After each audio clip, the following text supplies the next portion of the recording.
Next आप लोगों का जो टॉपिक है वो हमारे पास है convection current in air. Air के अंदर कन्वेक्शन करंट हमारे पास किस तरह से जो है वो क्रिएट होता है। समटाइम आप लोगों ने देखा होगा कि आपके जो पैराट्रोपर्स होते हैं, ठीक है, जो पैराशूट के अंदर डाइव करते हैं हमारे पास, या जो बालून जिसके अंदर हमारे पास वो आग से निकलती है और वो हमारे पास की तरफ उड़ता है, ऊपर की तरफ उड़ता है, वो हमारे पास कन्वेंशनल करंट इन एयर की वजह से ये हमारे पास ऊपर की तरफ क्या कर रहे होते हैं, मूव कर रहे होते हैं। अब कन्वेक्शन करंट में होता क्या है कि हमारे पास जो एयर है, जब वो आपकी लैंड के बहुत ज्यादा करीब होती है और गर्मियों के दिन होते हैं, गर्मियों में आपकी जो जमीन होती है उसका जो टेम्परेचर है वो बहुत ही ज्यादा हाई होता है, क्योंकि हमारे पास सॉइल जो होती है ना, उसकी जो स्पेसिफिक हीट कैपेसिटी होती है वो बहुत ज्यादा कम होती है। ठीक है, ये हम लोगों ने अपने प्रीवियस उसके अंदर चैप्टर के अंदर भी जो है वो स्टडी किया है। तो हमारे पास क्या होता है, टेम्परेचर ज्यादा होने की वजह से, हीट ज्यादा होने की वजह से हमारे पास जो एयर मॉलिक्यूल होते हैं उनकी डेंसिटी क्या करती है, डिक्रीज करती है। डिक्रीज करने की वजह से वो क्या करते हैं, एक्सपैंड करते हैं। एक्सपैंड करने के बाद वो क्या करते हैं, ऊपर की तरफ उड़ते हैं। ऊपर से मेरे पास जो है वो cold molecule of the air जो है वो कहाँ पे आ रहे होते हैं, नीचे की तरफ मूव कर रहे होते हैं। जब हमारे पास एक साइकिल क्रिएट होता है ना, इसी साइकिल के जरिए हमारे पास एयर करंट जो है वो जनरेट हो रहा होता है। आप लोगों को अपनी स्क्रीन के ऊपर जो है एक वीडियो नजर आ रही होगी जिसके अंदर आपके पास एक छोटा सा फैन है, जिसको हम लोग क्या कर रहे हैं, एक फ्लेम के ऊपर रख रहे हैं। तो फ्लेम के ऊपर रखने के बाद हम लोग देखते हैं कि वो हमारे पास क्या कर रहा है, सर्कुलर फॉर्म के अंदर मूव करना स्टार्ट कर रहा है। लेकिन जैसे मैं उसको फ्लेम से हटाता हूं तो उसकी मोशन जो है वो क्या हो जाती है, खत्म हो जाती है। तो एक्चुअल में जब आप उसको फ्लेम के ऊपर लेके जा रहे हैं तो हम एयर को क्या कर रहे हैं, हीट कर रहे हैं।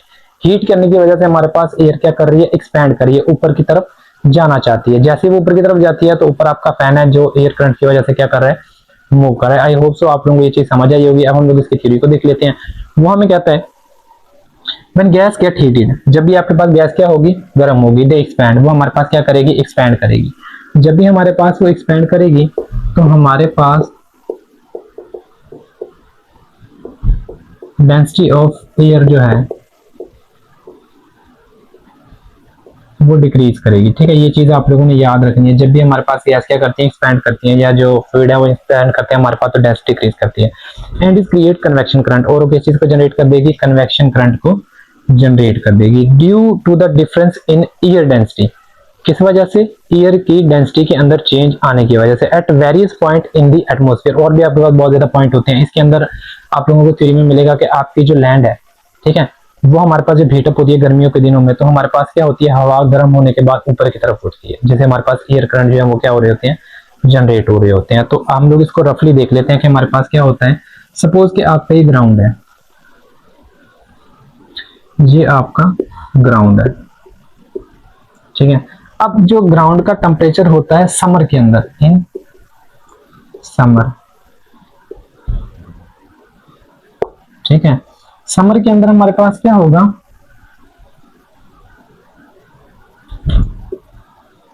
The temperature of land is very high. हमारे पास लैंड का जो टेम्परेचर है वो बहुत ही ज्यादा होगा। तो मेरे पास यहाँ पे है एयर मॉलिक्यूल्स, क्योंकि एयर आपके ग्राउंड के अंदर जमीन के ऊपर मौजूद होती है। ये मेरे पास एयर मॉलिक्यूल है, ठीक है, या आप इसको जो है वो एयर का नाम दे सकते हैं, एयर मॉलिक्यूल्स है। अब मेरे पास क्या होगा, जब आपकी लैंड का जो टेम्परेचर है वो बहुत ही ज्यादा हाई होगा, तो मेरे पास ये जो मॉलिक्यूल है ये मेरे पास हीटअप होंगे। हीटअप होने के बाद ये क्या करेंगे, एक्सपैंड करेंगे। अब एक्सपैंड ये क्यों करेंगे, वो हमारे पास डेंसिटी डिक्रीज होने की वजह से करेंगे। अब एक्सपैंड होने के बाद ये क्या करेंगे, ऊपर की तरफ मूव करना स्टार्ट करेंगे, कुछ इस तरफ को, ठीक है। तो मेरे पास एयर जो है वो क्या होगी,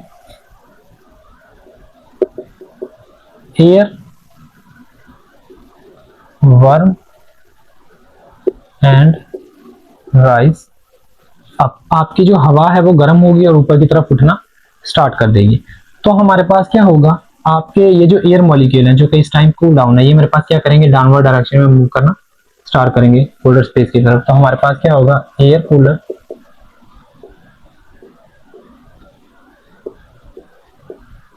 एंड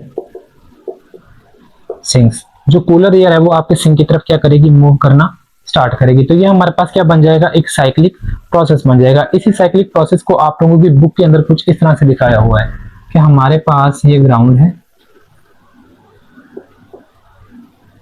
यहां से मेरे पास कुछ इस तरह से। ये मेरे पास एयर बर्न,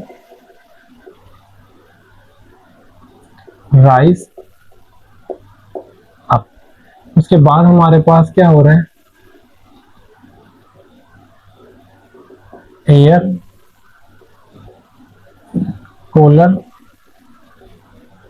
एंड सिंक्स। तो आपके पास जो ठंडी एयर है वो क्या करेगी, नीचे की तरफ आना स्टार्ट कर देगी, और जो गर्म एयर है वो क्या करेगी, ऊपर की तरफ जाना स्टार्ट कर देगी। वो होता किस तरह से है, वो हमारे पास इस फिनोमिना से होता है। और यही फिनोमिना हमारे पास होता है कि जब हम फैन को जो है फ्लेम के ऊपर रखते हैं तो आपका जो फैन है वो क्या करता है, रोटेशन करना स्टार्ट कर देता है। लेकिन जैसे हम लोग उसको पीछे हटाते हैं तो मेरे पास टेम्परेचर का जो डेंसिटी है, मेरे पास एयर की डेंसिटी वो क्या हो जाती है, कांस्टेंट